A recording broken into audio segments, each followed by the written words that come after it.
नगरपंचायती आणि नगर परिषदांच्या विकास योजनांना मंजुरी देण्यात आलेली आहे, तर महाविद्यालयांचं प्रशासकीय कामकाज आता ई-ऑफिस प्रणालीच्या माध्यमातून होणार आहे. अमेरिकेत कागदोपत्री स्थलांतर संपणार का? तर पेपर फुटीवर कठोर कारवाई करण्यासाठी विद्यापीठांना नवीन आदेश जारी करण्यात आलेला आहे. अनेक कंपन्यांनी पुण्यातील चाकण औद्योगिक क्षेत्र सोडण्याचा निर्णय घेतलेला आहे.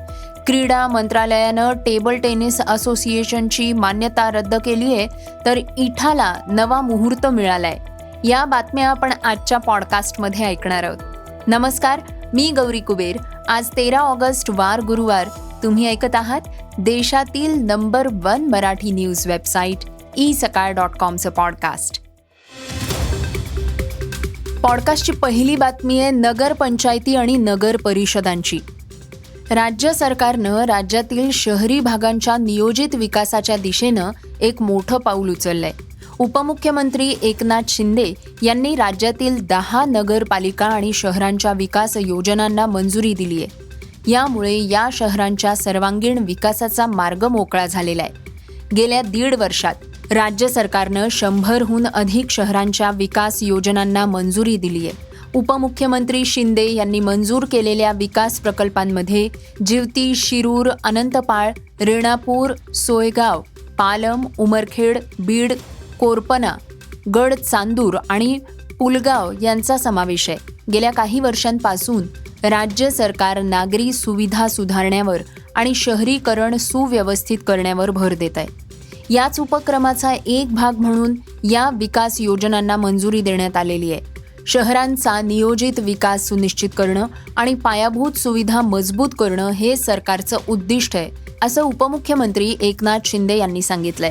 विकास आराखड्याला मंजुरी मिळाल्यानंतर ही शहरं आता रस्ते, उद्यान, खेळाची मैदानं, ग्रंथालयं, दुकानं, पाणी पुरवठा आणि सांडपाणी व्यवस्थापन यांसारख्या सार्वजनिक सुविधांसाठी जागा राखून नियोजित विकास साधू शकतील. ऐकूयात पॉडकास्टची दुसरी बातमी ई-ऑफिस प्रणालीची. उच्च शिक्षण संचालनालयाच्या कार्यक्षेत्रातील अशासकीय अनुदानित महाविद्यालयांचं प्रशासकीय कामकाज आता ई-ऑफिस प्रणालीच्या माध्यमातून केलं जाणार आहे. या प्रणालीचा वापर अधिकाधिक केल्यामुळे येत्या काळात महाविद्यालयातील प्रशासकीय कामकाजाला गती मिळणार आहे आणि हे कामकाज कागदरहित होण्यासही मदत मिळणार आहे, असा विश्वास उच्च आणि तंत्र शिक्षण मंत्री चंद्रकांत पाटील यांनी व्यक्त केला. या प्रणालीमुळे राज्यातील 1231 अशासकीय अनुदानित महाविद्यालयांचं प्रशासकीय कामकाज हे डिजिटल माध्यमातून अधिक सुलभ आणि कार्यक्षम होणार आहे. ई-ऑफिस प्रणालीमुळे महाविद्यालयं, विभागीय संचालक कार्यालयं, उच्च शिक्षण संचालनालय तसंच मंत्रालयातील उच्च व तंत्र शिक्षण विभाग यांच्यातला पत्रव्यवहार आणि प्रशासकीय प्रक्रिया या डिजिटल माध्यमातून सुलभ होणार आहेत. शासकीय कामकाजात संगणकाचा अधिकाधिक वापर करून कामकाज गतिमान करणं, दस्तावेज व माहिती सुरक्षित ठेवणं आणि निर्णय प्रक्रिया अधिक जलद व परिणामकारक करणं हा या प्रणालीमागचा प्रमुख उद्देश आहे.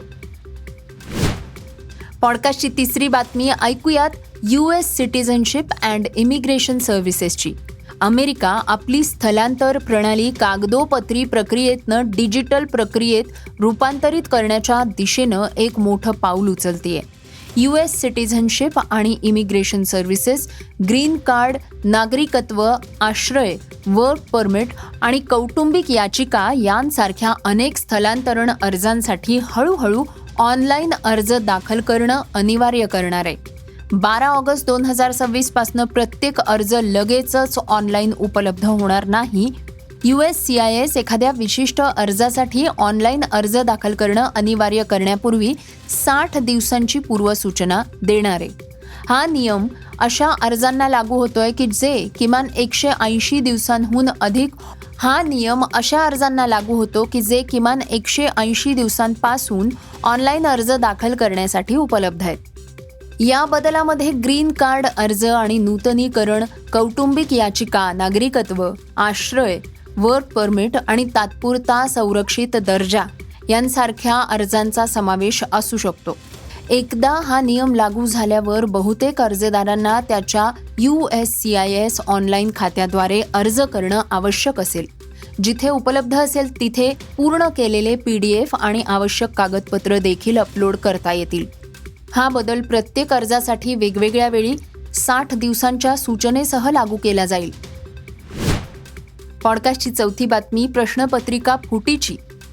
नीट, महाराष्ट्र TET आणि देशातल्या इतर प्रमुख स्पर्धा परीक्षांमधील प्रश्नपत्रिका फुटीच्या घटनांवरनं देशभरात वाढता असंतोष आणि युवकांच्या आंदोलनांच्या पार्श्वभूमीवर महाराष्ट्र सरकारनं एक मोठं पाऊल उचललंय.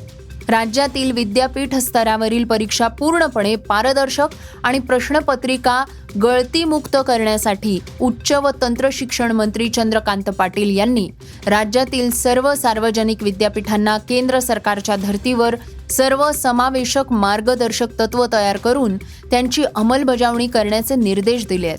परीक्षा गळतीमुक्त व्हाव्यात यासाठी जबाबदार अधिकारी आणि कर्मचाऱ्यांवर थेट उत्तरदायित्व निश्चित करण्यात येणार आहे. अधिकृत परिपत्रक जारी करण्याचे निर्देशही अधिकाऱ्यांना देण्यात आलेले आहेत. पॉडकास्टची पाचवी बातमी चाकण औद्योगिक क्षेत्राची. मर्सिडीज बेन्झ, स्कोडा, ह्युंडाई आणि फोक्सवॅगन यांसारख्या जागतिक दर्जाच्या ऑटोमोबाईल कंपन्यांसाठी ओळखले जाणारे पुण्याचे चाकण औद्योगिक क्षेत्र सध्या आपल्या सगळ्यात वाईट टप्प्यातनं जात आहे. रस्ते खराब, जीवघेणे खड्डे आणि रोजच्या वाहतूक कोंडीमुळे स्थानिक उद्योगधंदे कोलमडत आहेत. परिस्थिती इतकी बिकट झालेली आहे की जवळपास 20 लघु आणि मध्यम उद्योगांनी आपलं कामकाज बंद करण्याचा निर्णय घेतलाय. जर हे उद्योग मोठ्या संख्येनं बंद झाले तर त्यामुळे केवळ 1000 कोटी रुपयांचा प्रचंड व्यवसायच ठप्प होणार नाही, तर अंदाजे 4000 कर्मचाऱ्यांच्या रोजगारालाही थेट धोका निर्माण होणार आहे. पॉडकास्टची 6वी बातमी क्रीडा क्षेत्रातनं. क्रीडा मंत्रालयानं भारतीय टेबल टेनिस महासंघाची मान्यता रद्द केली आहे. या खेळाचं प्रशासन करण्यासाठी एक तदर्थ समिती स्थापन करण्याचे आदेश मंत्रालयानं भारतीय ऑलिम्पिक संघटनेला दिले आहेत. ही समिती TTFI मधील प्रशासकीय त्रुटींची चौकशी करेल. TTFI वेळेवर निवडणुका घेण्यात अपयशी ठरल्यामुळे ही कारवाई करण्यात आल्याचं मंत्रालयानं म्हटलंय. या वर्षाच्या सुरुवातीला सरकारनं TTFIला एक नोटीस बजावली होती, ज्यावर त्यांनी प्रतिसाद दिला नाही. पॉडकास्टची शेवटची बातमी इठा या चित्रपटाची. श्रद्धा कपूरच्या आगामी चित्रपटाची प्रेक्षकांमध्ये उत्सुकता असतानाच आता त्याच्या प्रदर्शनाबाबत महत्त्वाची अपडेट समोर येते. इठा या सिनेमात श्रद्धा कपूर तमाशा सम्राज्ञी विठाबाई नारायणगावकर यांची भूमिका साकारतीये. इठा आधी 28 ऑगस्टला प्रदर्शित होणार असल्याचं सांगण्यात आलं होतं, मात्र आता प्रदर्शनाची तारीख ही पुढे ढकलण्यात आलेली आहे. निर्मात्यांनी नव्या घोषणेनुसार हा चित्रपट 4 डिसेंबरला चित्रपटगृहात दाखल होणार आहे, अशी समाज माध्यमांवर पोस्ट शेअर करत माहिती दिली आहे. हे होतं isakal.comचं पॉडकास्ट, अर्थात सकाळचं पॉडकास्ट. हे पॉडकास्ट तुम्हाला कसं वाटलं मला नक्की कळवा. याला रेटिंग द्या आणि इतरांना सुद्धा रेकमेंड करा. तर आपण आता उद्या पुन्हा भेटूयात. धन्यवाद. Script and research Vrushal Karmarkar.